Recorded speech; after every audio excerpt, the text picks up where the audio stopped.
नमस्कार साथियों, दिल से स्वागत है आपका हॉरर मेकर चैनल पर, जहां हर कहानी आपको एक रहस्यमय और डरावनी सफ़र पर ले जाती है। आज की कहानी है भूतिया हवेली का खौफनाक सच।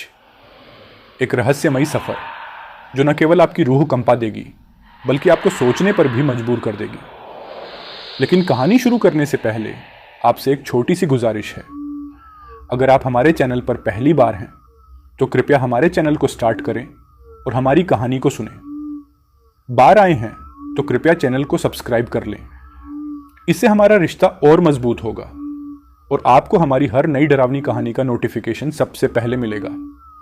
और हाँ दोस्तों, आपकी टिप्पणियां हमें आगे बढ़ने की प्रेरणा देती हैं। कमेंट में जरूर बताइए कि आप किस गांव या शहर से यह कहानी सुन रहे हैं। क्या पता अगली कहानी में हम आपकी जगह का नाम शामिल कर लें। तो बिना किसी देरी के चलिए शुरू करते हैं आज की खौफनाक और रहस्यमयी कहानी, भूतिया हवेली का खौफनाक सच, जो आपको रहस्य और डर के एक अनोखे सफर पर ले जाएगी। कहानी की शुरुआत होती है एक छोटे से गांव शिवपुरा से, जो अपनी प्राकृतिक सुंदरता के लिए मशहूर था। लेकिन इस गांव के एक कोने में एक पुरानी और खंडहर सी हवेली थी। लोग इसे अंधेरी कहते थे, हवेली कहते थे। इस हवेली के बारे में कहा जाता था कि वहां जो भी गया वापस नहीं आया। गांव के बच्चे इसे दूर से ही देखकर डरते थे और बुजुर्ग इसे शापित बताते थे। लेकिन हवेली का इतिहास किसी को ठीक से पता नहीं था। बस इतना कहा जाता था कि सालों पहले वहां एक अमीर जमींदार अपने परिवार के साथ रहता था। एक रात जमींदार और उसका पूरा परिवार रहस्यमय परिस्थितियों में गायब हो गया। उनके शव कभी नहीं मिले। रवि, जो एक युवा और जिज्ञासु लड़का था, अपनी 4 दोस्तों के साथ गांव में छुट्टियां बिताने आया था। उसने हवेली के बारे में सुना तो उसका रोमांच जाग उठा। उसके दोस्त निशा, आर्यन, सुमित और नेहा भी रोमांचक कहानियों और एडवेंचर के शौकीन थे। क्या तुम लोग सोचते हो कि यह हवेली वाकई शापित है? रवि ने मजाकिया अंदाज में पूछा। गांव वाले तो इसे शापित मानते हैं, लेकिन क्या पता ये सब कहानियां हों, निशा ने जवाब दिया।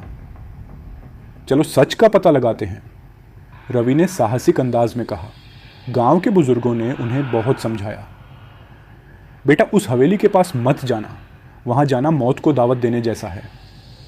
लेकिन उनकी बातों ने रवि और उसके दोस्तों की जिज्ञासा को और बढ़ा दिया। एक ठंडी और अंधेरी रात में रवि और उसके दोस्त टॉर्च और कैमरा लेकर हवेली की ओर चल पड़े। हवेली के गेट पर पहुंचते ही उन्हें अजीब सी ठंडक महसूस हुई। ऐसा लगा जैसे वहां की हवा भारी हो गई हो। जैसे ही उन्होंने गेट खोला, वह अपनी अपनी जगह पर ठिठक गए। सामने की दीवार पर जमींदार और उसके परिवार की तस्वीर थी। उनकी आंखें मानो उन्हें घूर रही थीं। यहां कुछ तो गड़बड़ है, नेहा ने कहा।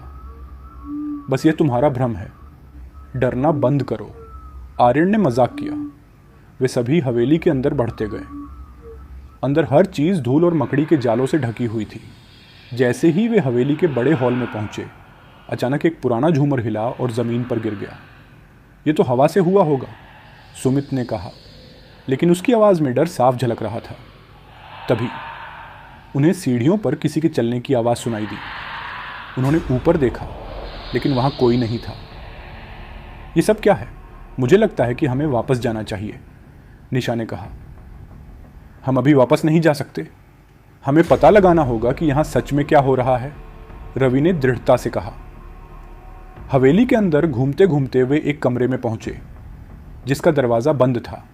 दरवाजे पर खून के धब्बे थे और यह ऐसा लग रहा था जैसे किसी ने अंदर जाने से रोकने के लिए उसे बंद किया हो। रवि ने दरवाज़ा खोलने की कोशिश की, लेकिन वह हिला भी नहीं। तभी एक जोरदार आवाज़ गूंजी, यहां से चले जाओ। यह आवाज़ कैसी थी? नेहा चिल्लाई।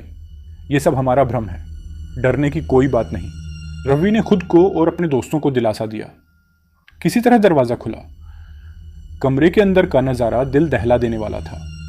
दीवारों पर डरावनी तस्वीरें थीं और फर्श पर खून के निशान। कोने में एक पुरानी डायरी पड़ी थी। डायरी में जमींदार के बारे में लिखा था। उसने अपनी पत्नी और बच्चों की हत्या कर दी थी और फिर खुद आत्महत्या कर ली। लेकिन उसकी आत्मा और उसके परिवार की आत्माएं अभी भी इस हवेली में भटक रही थी। यहां से निकलने का समय हो गया है, निशा ने डरते हुए कहा। लेकिन जैसे ही वे दरवाज़ा खोलने लगे वह खुद ही बंद हो गया। अचानक कमरे में रोशनी बंद हो गई, चारों तरफ अंधेरा छा गया। उन्हें महसूस हुआ कि कोई उनके पास चल रहा है। यह कौन है? सुमित ने कांपते हुए पूछा। जवाब में उन्हें एक डरावना चेहरा दिखा।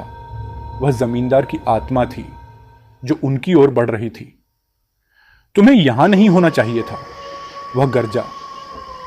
रवि और उसके दोस्तों ने भागने की कोशिश की, लेकिन हवेली के हर दरवाजे और खिड़की ने उनका रास्ता रोक दिया। उन्हें एहसास हुआ कि वे इस हवेली के जाल में फंस चुके हैं। हमें मिलकर कोई रास्ता निकालना होगा, रवि ने हिम्मत करते हुए कहा। उन्होंने एक खिड़की तोड़ी और किसी तरह बाहर निकलने में कामयाब। गांव लौटने पर उन्होंने महसूस किया कि उनकी घड़ियां रात के 2 बजे पर अटकी हुई थीं, लेकिन गांव वालों ने बताया कि वे 2 दिनों तक लापता थे। उस घटना के बाद रवि और उसके दोस्तों ने कभी उस गांव का रुख नहीं किया, लेकिन उनकी यह कहानी आज भी लोगों के रोंगटे खड़े कर देती है। क्या आप कभी ऐसी जगह गए हैं जहां आपको अजीब और डरावनी घटनाओं का सामना करना पड़ा हो? हमें अपनी कहानी कमेंट में बताएं। इस वीडियो को लाइक करें और हमारे चैनल को सब्सक्राइब करें ताकि आप और ऐसी कहानियों का आनंद ले सकें। चले कहानी को आगे बढ़ाते हैं। रहस्य का दूसरा अध्याय, हवेली का श्राप। हवेली से बाहर आने के बाद भी रवि और उसके दोस्तों को चैन नहीं मिला। उन्हें अजीब अजीब चीजें महसूस होने लगीं। कभी दरवाजे पर दस्तक सुनाई देती, लेकिन कोई होता नहीं। कभी कमरे में ऐसी ठंडक महसूस होती जैसे वहां कोई अदृश्य शक्ति हो। एक दिन नेहा ने अपने कमरे में एक पुराना दर्पण देखा जो उसने पहले कभी नहीं देखा था। जैसे ही उसने उसमें झांका, उसे हवेली का वही डरावना चेहरा दिखाई दिया। धीरे धीरे दोस्तों को एहसास हुआ कि हवेली की आत्माएं अब उनके साथ हैं। उनके सपनों में जमींदार का चेहरा बार बार आता।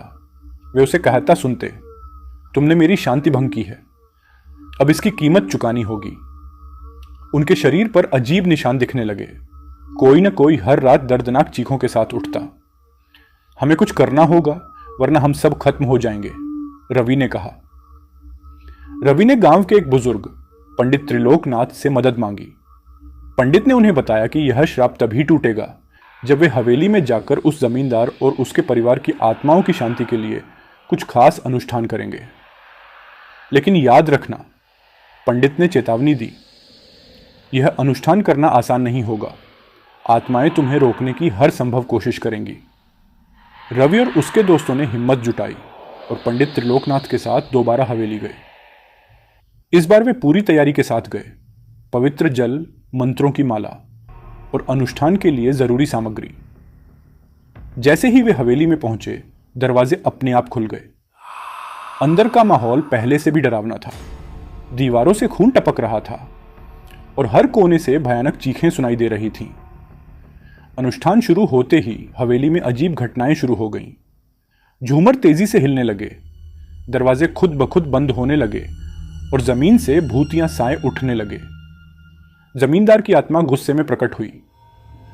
तुम्हें लगता है कि तुम मुझे रोक सकते हो, वह गरजा। रवि और उसके दोस्तों ने हिम्मत नहीं हारी। उन्होंने मंत्र पढ़ना जारी रखा। पवित्र जल छिड़कते ही आत्माएं दर्द से चीखने लगी। जमींदार की आत्मा ने सब पर हमला करना शुरू कर दिया। नेहा को खींचकर दीवार से चिपका दिया गया। सुमित हवा में लटक गया, लेकिन पंडित ने आखिरी मंत्र का उच्चारण किया और एक तेज रोशनी फैल गई। जमींदार की आत्मा और बाकी भूत गायब हो गए। हवेली शांत हो गई। पंडित ने उन्हें बताया, अब इस हवेली का श्राप टूट गया है। जमींदार और उसके परिवार की आत्माएं अब मुक्त हो चुकी हैं। लेकिन रवि और उसके दोस्तों ने तय किया कि वे ऐसी जगहों से हमेशा दूर रहेंगे। क्या यह अंत था या हवेली का श्राप अभी भी कहीं छुपा हुआ है? क्या आप फिर से ऐसी कहानी का हिस्सा बनना चाहेंगे? अगर आपको कहानी अच्छी लगी हो तो वीडियो को लाइक, चैनल को सब्सक्राइब करना ना भूलें और अपने दोस्तों को भेजो जो कहानियाँ सुनना पसंद करता हो।